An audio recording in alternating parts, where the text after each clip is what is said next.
தீ அணைந்தது. காடு மீண்டும் உயிர் பெற்றது. ஆனால் அந்த அமைதிக்குள் ஏதோ மாறியிருந்தது. வானத்தை மறைத்த அந்த நிழல் சாதாரண உயிரினத்தின் நிழல் அல்ல. ஒரு வெள்ளி இறகு டேக்கரின் காலடியில் வந்து விழுந்தது. பல ஆயிரம் ஆண்டுகளாக யாரையும் தேர்ந்தெடுக்காத ஒரு பழமையான காவலன் இன்னைக்கு டேக்கரை கவனித்தான்.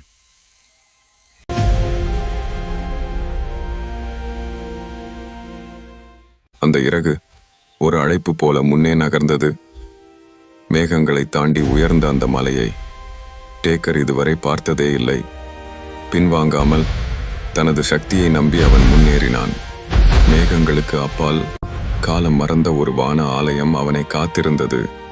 அங்கே வெள்ளி ஒளியில் அமைதியாக நின்றிருந்தான் டோருக், வானத்தின் பண்டைய காவலன். நீ நினைக்கிற மாதிரி இது வெறும் சக்தி கிடையாது, இது ஒரு பொறுப்பு. இந்த உலகத்தை காப்பாத்த ஒரு காவலன் தேவைப்பட்டான். அதனாலதான் செலஸ்டியல் கல் உன்னை தேர்ந்தெடுத்துச்சு. இதோ இது இனிமேல் உன்னோட ஆயுதம். இதுக்கு பலம் இருக்கு, ஆனா அதை எப்படி பயன்படுத்துறது அது உன்னோட கையில. அதே நேரம் காட்டோட இன்னொரு பக்கம் வேற லெவல் சம்பவம் நடந்துட்டு இருந்துச்சு. ஒரு காட்டு யானை முழு வேகத்துல பாயுது.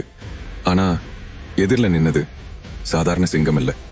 எவ்வளவு பலம் போட்டாலும் ஓரக்கை அசைக்க கூட முடியல. அடுத்த நொடியே ஒரே தூக்குல யானை வானத்துக்கே போயிடுச்சு. அது கீழே வர்றதுக்குள்ள ஓரக் ஒரே ஒரு தாக்குதல், யானை நேரா மலையில போய் மோதிச்சு.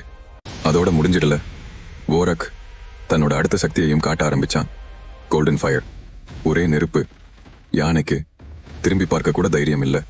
இது ஆரம்பம்தான். இன்னும் இந்த உலகமே என் பேரை கேட்டே நடுங்க போகுது.